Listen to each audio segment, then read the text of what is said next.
Vamos abrir as nossas Bíblias no Evangelho segundo São João, Evangelho segundo São João, no capítulo 6 do Evangelho segundo São João, do versículo 22 ao versículo 37.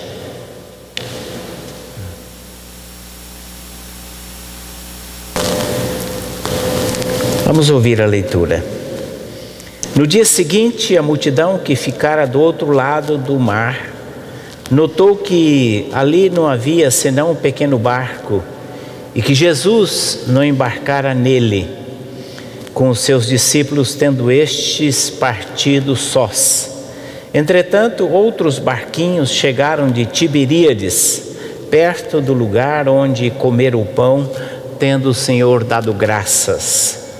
Quando, pois, viu a multidão que Jesus não estava ali, nem os seus discípulos, tomaram os barcos e partiram para Cafarnaum à sua procura. Tendo-o encontrado no outro lado do mar, lhe perguntaram: Mestre, quando chegaste aqui?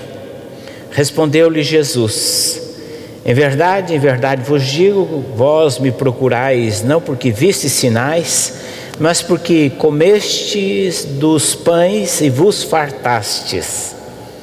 Trabalhai não pela comida que perece, mas pela que subsiste para a vida eterna, a qual o Filho do Homem vos dará, porque Deus, o Pai, o confirmou com o seu selo.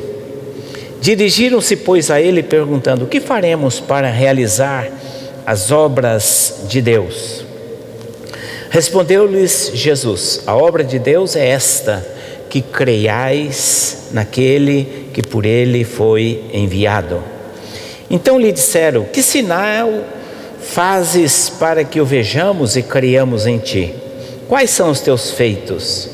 Nossos pais comeram maná no deserto, como está escrito: deu-lhes a comer pão do céu. Replicou-lhes Jesus: em verdade vos digo, não foi Moisés quem vos deu o pão do céu. O verdadeiro pão do céu é meu Pai quem vos dá. Porque o pão de Deus é o que desce do céu e dá vida ao mundo. Então lhe disseram: Senhor, dá-nos sempre desse pão. Declarou-lhes, pois, Jesus: eu sou o pão da vida. O que vem a mim jamais terá fome, e o que crê em mim jamais terá sede.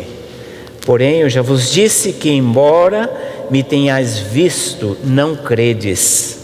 Todo aquele que o Pai me dá, esse virá a mim. E o que vem a mim, de modo nenhum o lançarei fora. A pergunta que nós fazemos a partir desse título, Quem já não cometeu equívocos na sua vida? Quem já não se equivocou, já errou? Quem é que já não tomou o ônibus errado? Quem já não gostou da pessoa errada? Ou chegou até a se envolver com a pessoa errada?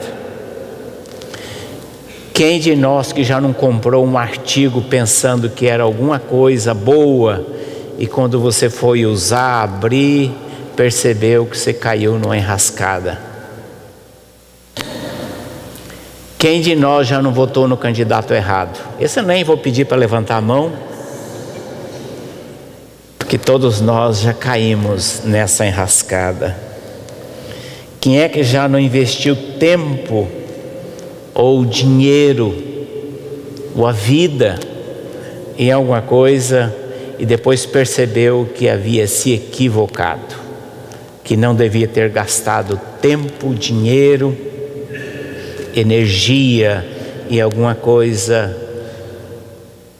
Eu creio que todos nós já vivemos experiências semelhantes ou até mais intensas nesses exemplos que nós mencionamos. Mas o texto que nós lemos, ele fala de alguns equívocos também. Equívocos cometidos a respeito de Jesus, do relacionamento com Deus. E é sobre esses equívocos que nós queremos falar hoje, que nós demos o título de equívocos monumentais. Equívocos que nós devemos estar cientes e não incidir nesses equívocos. Qual o primeiro deles que o texto nos aponta? O primeiro deles que o texto nos fala é do relacionamento interesseiro. No versículo 26, relata isto: Jesus havia multiplicado os pães, alimentou aquela multidão de cerca de 5.000 pessoas. E ele, atravessando o lago de volta, o mar da Galileia, no dia seguinte, quando ele chega, ele percebe a multidão que vem ao encontro dele. E a primeira pergunta que a multidão faz: mestre, o senhor já chegou? Que beleza, estamos sentindo tanta falta do senhor. Que alegria em vê-lo, que prazer enorme tê-lo em nossa companhia. E Jesus percebe nesta receptividade, que não era comum, percebe embutida nesta receptividade o interesse pelo pão. E Jesus os confronta, dizendo: vós estão me procurando aqui, não é porque vocês viram sinais, estão interessados na palavra, estão convencidos do poder de Deus, mas vocês estão procurando o pão. Vocês estão procurando o pão. E é interessante que o ser humano, ele sempre é movido pelo pão. Um grande teólogo alemão, ele diz que existem duas perguntas no coração humano. O coração humano pergunta pelo pão e pergunta por Deus. E o coração humano está sempre preocupado pelo pão. Por isso mesmo que Jesus, no Sermão do Monte, diz: não andeis ansiosos pelo que haveis de comer, de beber, de vestir. Que o ser humano é uma motivação fundamental, é a sobrevivência, é a subsistência. Ele está sempre se perguntando pelo pão, ele está sempre preocupado: como que eu posso garantir o pão? E foi exatamente por conta disso que Satanás tentou a Jesus. A primeira tentação de Satanás a Jesus foi esta, quando Jesus estava faminto: transforma pedras em pães, mata a tua fome e você também vai poder saciar a fome das multidões. Vai ser o maior sucesso. Um Messias que sacia a fome, um Messias que tem um programa que é fome zero. Ninguém vai passar fome, vai ter as suas necessidades supridas, e você vai ganhar o coração das multidões. Faça um ministério calcado, alicerçado no pão. E Jesus resistiu a esta tentação porque ele sabe como o coração humano é suscetível de ser manipulado pelo pão, de tomar decisões pelo pão. Uma das igrejas que eu pastoreei no Paraná teve um episódio interessante que ficou marcante na vida daquela igreja. Nos anos anteriores, ela tinha participado de um grande programa de alimentos para a paz que vinha dos Estados Unidos. E aquela igreja era um local de distribuição de alimentos. Havia cursos, havia atividades sociais muito intensas. E um grande número de pessoas afluiu para a igreja porque recebia semanalmente aqueles alimentos. E como consequência disso, algumas pessoas se batizaram, fizeram profissão de fé. Mas um dia aquele programa cessou. E quando cessou o programa, cessaram muitas daquelas pessoas que frequentavam a igreja, pararam de frequentar a igreja. E um dos diáconos da igreja um dia encontrou com um daqueles que fora batizado naquele período e disse: meu irmão, o que aconteceu? Você não aparece mais lá? E ele foi curto e grosso e disse o seguinte: acabou o pão, acabou a conversa. Porque esta é a natureza do ser humano. Ele é movido por interesse. ele é movido pela preocupação básica da subsistência, da sobrevivência.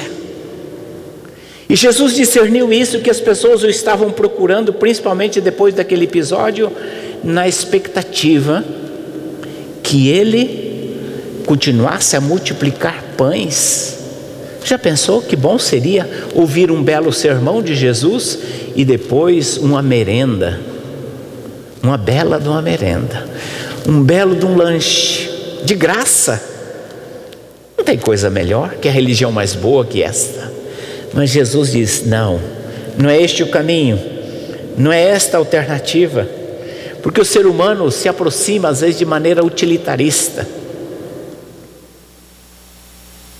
Santo Agostinho, grande teólogo, pai da igreja, ele disse que as pessoas adoram o que usam e usam o que adoram. Ou seja, as pessoas se aproximam de Deus, mas no interesse de que Deus sirva aos seus interesses. Na medida em que Deus responde às suas necessidades, na medida que Deus vai ao encontro das minhas carências, na medida que Deus atende às minhas demandas, no momento que Deus diz não, no momento que você não recebe algo de Deus, as pessoas às vezes perdem o interesse por aquele Deus ao qual ele alimentar essa expectativa de ter as suas necessidades recebidas.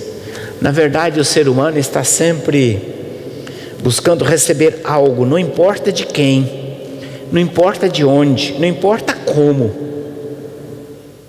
quer receber algo. Muitas vezes ele não está interessado. Como isso, esse pragmatismo. O livro do profeta Jeremias ilustra isto. O livro do profeta Jeremias, quando Jeremias diz para o povo não descer ao Egito, e eles respondem: nós vamos sim, e nós não te atenderemos, Jeremias, porque quando nós queimarmos incenso à rainha dos céus, e nós oferecíamos sacrifícios, nós, nossos pais, nossos reis, nossos príncipes, nas cidades de Judá e de Jerusalém, nós tínhamos fartura de pão, nós prosperávamos e nós não experimentávamos mal nenhum. Jeremias capítulo 44, versos 17 e 18. Ou seja, nós oferecíamos sacrifícios aos ídolos e nós íamos tudo bem. Por que agora nós temos que obedecê-lo e obedecer a Deus quando nós estamos enfrentando dificuldades? Esse pragmatismo humano. Algum tempo atrás eu tomei um táxi em São Paulo e eu às vezes provoco uma conversa com o motorista de táxi e eu vi um carnê de uma igreja e uma Bíblia. Eu falei: você é evangélico? Eu sou. E vi qual igreja que ele frequentava, uma dessas grandes igrejas neopentecostais. Eu frequento lá, sim. E eu perguntei: o que é que você está achando desta briga entre esses dois líderes de duas grandes igrejas neopentecostais?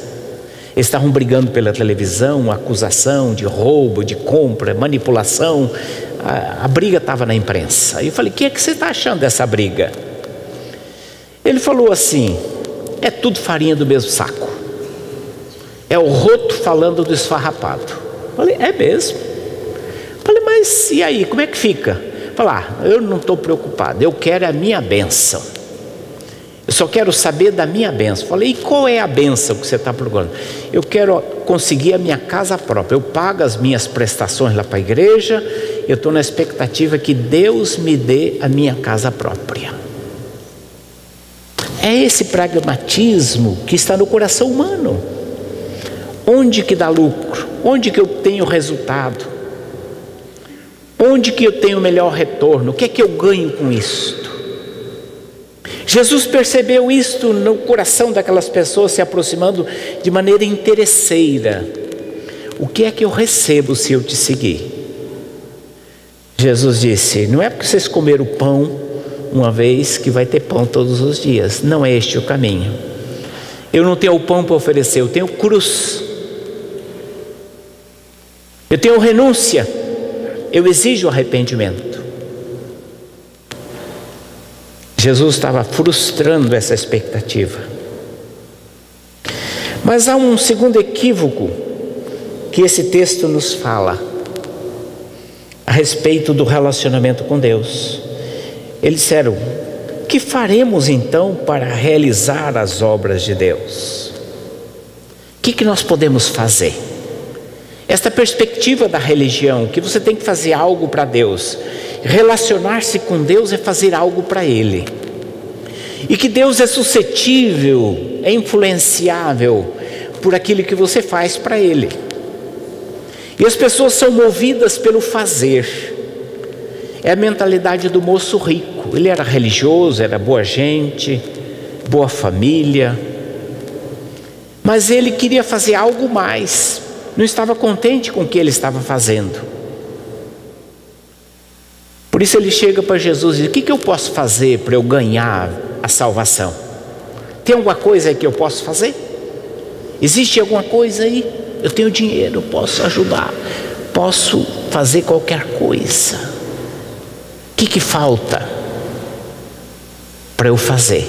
Eu já tenho feito, mas me diz aí alguma coisa a mais para eu fazer. Esta é a postura de muitas pessoas que estão querendo fazer as coisas para Deus, porque no o coração humano funciona a mentalidade do mérito, da contabilidade. Você faz, você acumula créditos para com Deus.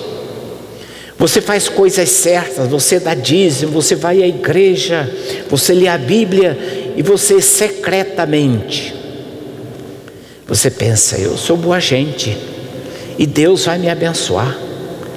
Eu estou fazendo isso, Deus vai me proteger. Porque se eu não fizer, vão bater no meu carro, né, pastor? Esta mentalidade,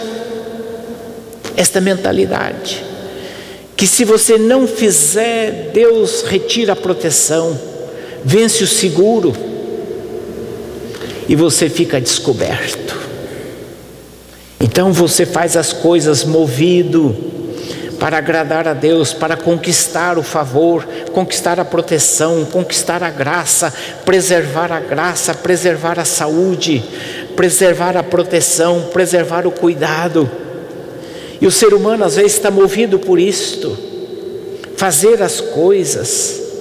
Isso representa uma distorção das boas obras. As boas obras são indispensáveis, são necessárias, elas são importantes na sociedade humana. Você abençoar alguém, ajudar alguém, você estender a mão, elas são coisas indispensáveis.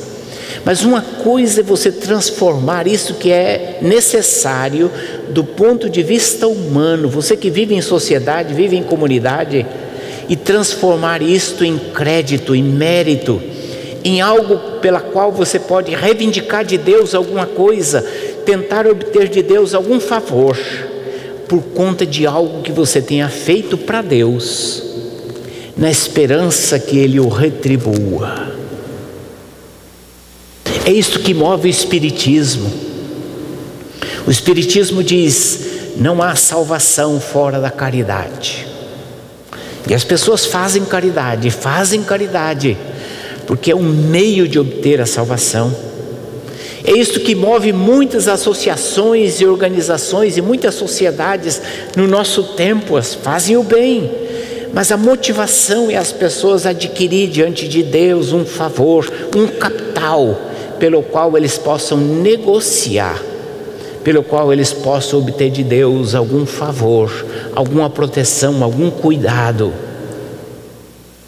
E quando isso não ocorre, e quando isso não sucede, as pessoas abandonam, as pessoas se decepcionam contra Deus, se decepcionam contra a igreja, porque eles bem que tentaram, mas não conseguiram, não obtiveram.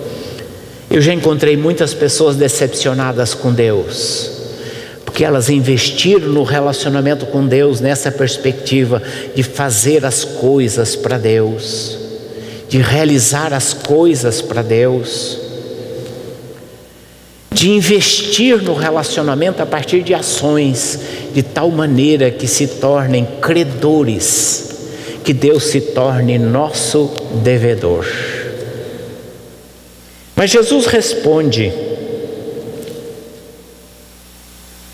a obra de Deus não é o que você faz, mas é quando você crê. Jesus disse: a obra de Deus começa pela fé. A obra de Deus está alicerçada na fé. A obra de Deus depende da fé. É como o autor de Hebreus disse: sem fé é impossível agradar a Deus. Porque todo aquele que dele se aproxima precisa crer que ele existe e que ele é recompensador daqueles que o buscam. Deus olha para nós e procura encontrar fé, não obras. As obras seguem a nossa fé, mas primariamente Deus está à procura da nossa fé. Mas há um terceiro equívoco, no versículo 30, que diz: que sinal fazes para que o vejamos e creiamos em ti? Quais são os teus feitos? Quais são os teus sinais? Na verdade, aqui a grande preocupação humana, a dependência dos sinais. Jesus realizou muitos sinais, e os seus discípulos creram nele também porque ele viu esses sinais. Mas houve circunstâncias que, apesar dos sinais, os judeus não creram. E houve um momento que Jesus disse para os habitantes de: ai de ti, Corazim, ai de ti, Betsaida, porque se em Tiro e Sidom tivessem realizado os mesmos sinais, eles já muito teriam se arrependido. No pó, na cinza, eles teriam se arrependido. Por isso vos digo que no dia do juízo haverá muito menos rigor para eles, para Sodoma e Gomorra, do que para vocês que viram tantos sinais e não creram. É verdade que o apóstolo Paulo também realizou sinais na sua pregação. Ele, escrevendo aos Romanos, ele diz que ele pregou com palavras, com obras e com sinais no poder do Espírito, para trazer e convencer os gentios. Mas a fé jamais é dependente de sinais. Ela não está alicerçada em sinais. Eles ocorrem, eles podem ocorrer, mas o próprio Senhor Jesus vivenciou essa experiência de fazer sinais e ainda assim não crerem. E lá na cruz lhe pediam: faça o sinal, desça da cruz então aí, porque se você descer da cruz, nós creremos em ti. Jesus não atendeu essa expectativa humana de alicerçar a fé em sinais. Os judeus respondem, diz: mas os nossos pais tiveram um grande sinal, foram alimentados durante muitos anos no deserto. Moisés nos deu um sinal, Moisés assegurou o seu ministério, o seu trabalho, porque todos os dias nós tínhamos o maná. Mas é interessante que apesar disto, apesar desta provisão do maná, da nuvem, da água, das codornizes, do cuidado de Deus, ainda a incredulidade permaneceu e prevaleceu no coração do povo judeu. Por isso mesmo, o nosso tempo ainda retrata essa aspiração humana que busca sinais. Onde é que tem sinais? E hoje há muita gente que vai daqui para ali em busca de sinais. Naquela igreja, lá está vendo cura, lá está vendo revelações, lá está vendo profecia, lá está vendo manifestação. Hoje o culto foi abençoado porque houve uma manifestação. E as pessoas começam a criar uma dependência de sinais para a sua fé. E esquecem que a fé, quando ela está dependente de sinais, é uma fé frágil. Esquecem de ver que o maior sinal que Deus já nos deu foi naquela cruz. Ali, a maior demonstração do amor de Deus. O maior sinal que Deus nos deu, atestando a veracidade da sua palavra, a certeza do seu amor, a garantia da vitória sobre a morte, da sua presença, do seu amor para conosco. Por isso, eu gostaria de encerrar. Você pode cometer muitos equívocos na vida e vai cometê-los porque nós somos falhos, nós não sabemos tudo, não enxergamos tudo, não percebemos tudo, e nós vamos cometer muitos equívocos vida fora. Alguns a gente evita, outros a gente vai cair em equívocos, em erros. Eles são inevitáveis dentro da experiência da trajetória humana. Mas você não pode estar equivocado no teu relacionamento com Deus. Este equívoco você não pode cometer. Qual é a motivação que te traz para perto de Deus? Qual é a motivação que te faz você buscar a Deus? Receber algo? Ser beneficiado? Receber proteção? É só essa a motivação? É uma motivação utilitarista. Deus me serve enquanto posso me servir dele. Posso servir a Deus se ele me serve aos meus interesses, se ele me serve às minhas conveniências pessoais.